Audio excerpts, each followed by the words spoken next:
What's up guys? Welcome back to my channel. If you noticed, I've since changed my backdrop because I don't want you guys to think that I'm sponsored by Dyson. Today I want to talk about or explore a complete beginner's guide to learning English by yourself, or at least my rendition of it. So many people ask me, I have zero foundation, where do I begin? Or I've studied English for many years but I still feel like I have no foundation whatsoever.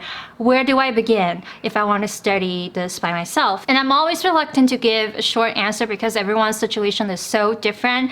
But I have a few guidelines here and there. The system is the same, the method is the same. It's just a matter of choosing the right material for you. So if you want to find out more, stay tuned.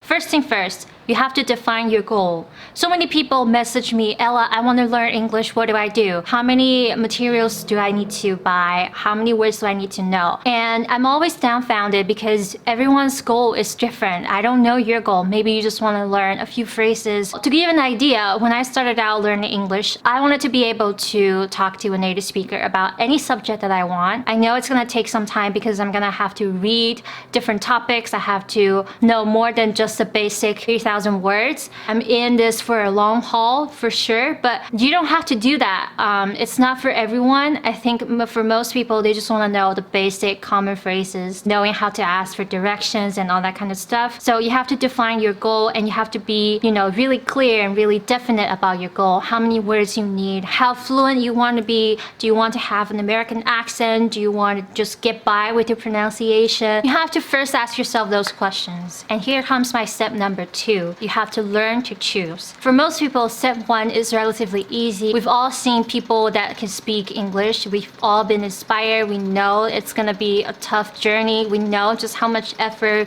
we have to put in.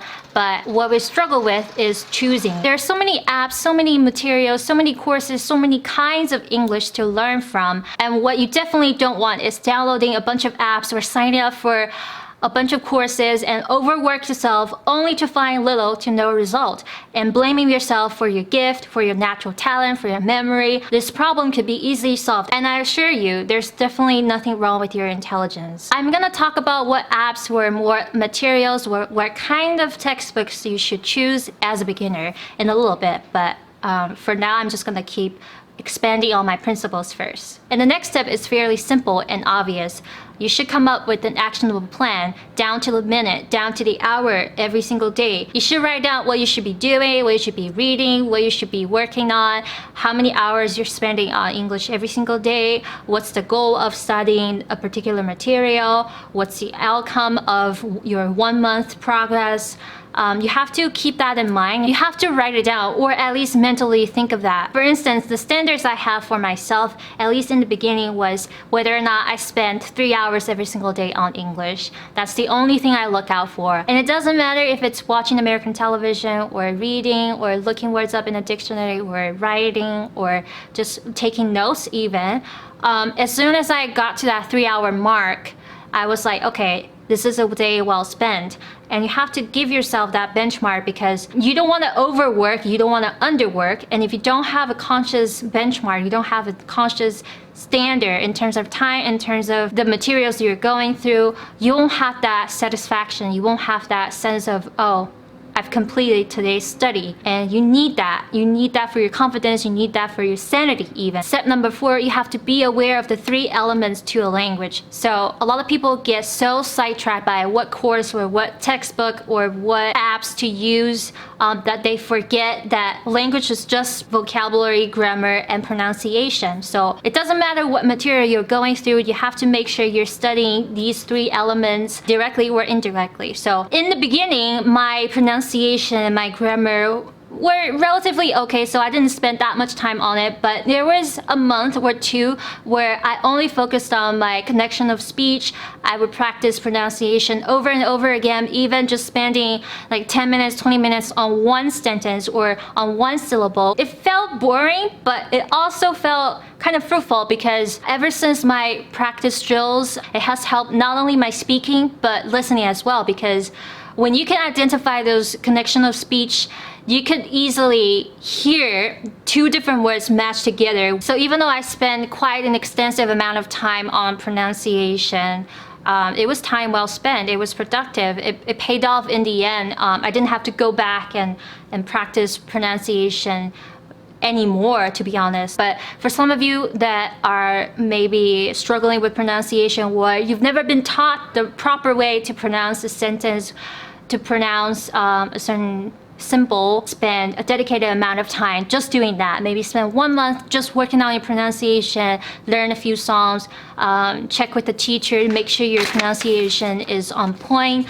and don't do anything else, because I think that's gonna get you really far. Focus on one thing at a time, especially when it comes to grammar and pronunciation, because eventually you'll get to a point where there's no new knowledge. You know, for me, it was mostly just about getting the input and some grammar. When I was reading New Concept English, there were complicated grammar structures that I had to learn, but in the context, so it was very easy. I didn't have to do that many practice drills. I did some, but it wasn't focused on that. For the most part, my learning process was natural, but in the back of my mind, I was still very aware of the 3 elements I was doing. So whenever I feel like I spent too much time on vocabulary, I would just step back and practice my, reading, making sure that I understand this complicated grammar structure. Step number 5, you have to stick to the basic vocabulary first. I always tell people I'll stick to the 3,000 most common words first, and I don't think I've properly explained why that is.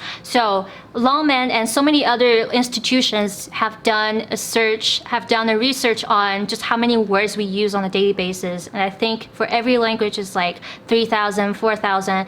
That's the foundation of our speech. We only use, majority of the time, we only use these many words. And, sometimes we talk about some technical stuff and we involve higher and more advanced vocabulary. That's a whole nother story. But for the most part, when we're talking about, the weather or just catching up with friends, we only use that many words.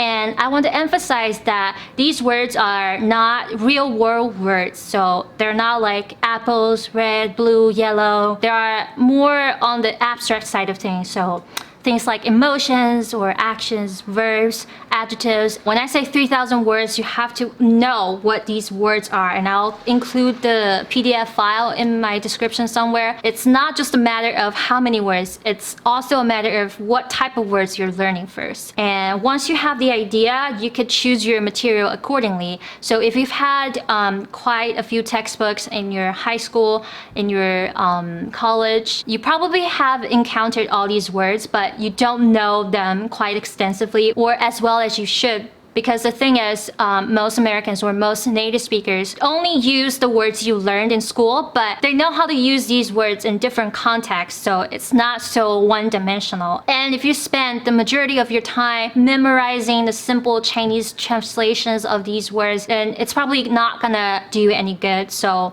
when I started learning, I had to go back to the words that I learned in my junior high school and go over how these words are used in different contexts. That's one way I would study these vocabulary, and another way is to study in a context. So any textbooks or TV shows, just reading materials whenever you run into a word that you kind of know but don't know, or just flat out didn't know at all, you have to make sure that these words are within the 3,000 words. If they're not within the 3,000 words, don't bother.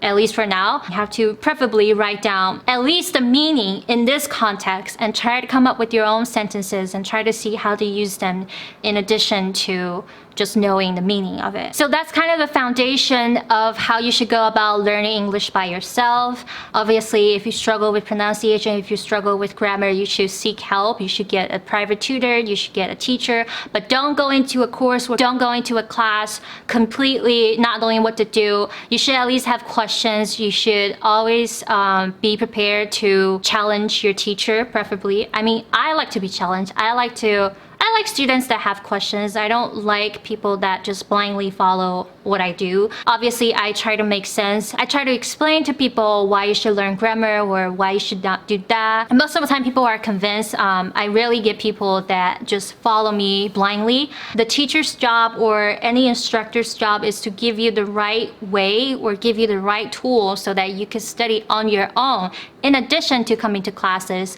I think you have to really be careful not to over depend on your instructor or over depend on the course or overdo it. I see people that sign up for every course possible or every class possible that get too caught up with, doing classes or doing textbooks just for the sake of it, or overworking themselves, creating an illusion that they're really working hard and really becoming fluent, when in reality, they have not touched on these basics. They have not stayed within the 3,000 words first. They have not even dealt with the basic grammar. So they keep running into different sentences, thinking that those are complete different sentences without realizing there's actually similarities. I know I put a lot of focus on working hard and work ethic and not believing in bullshit like, oh, once you get to America, you'll naturally start to speak fluently. But on the other end of the spectrum is people who work too hard without analyzing whether or not what they're doing is efficient or effective even.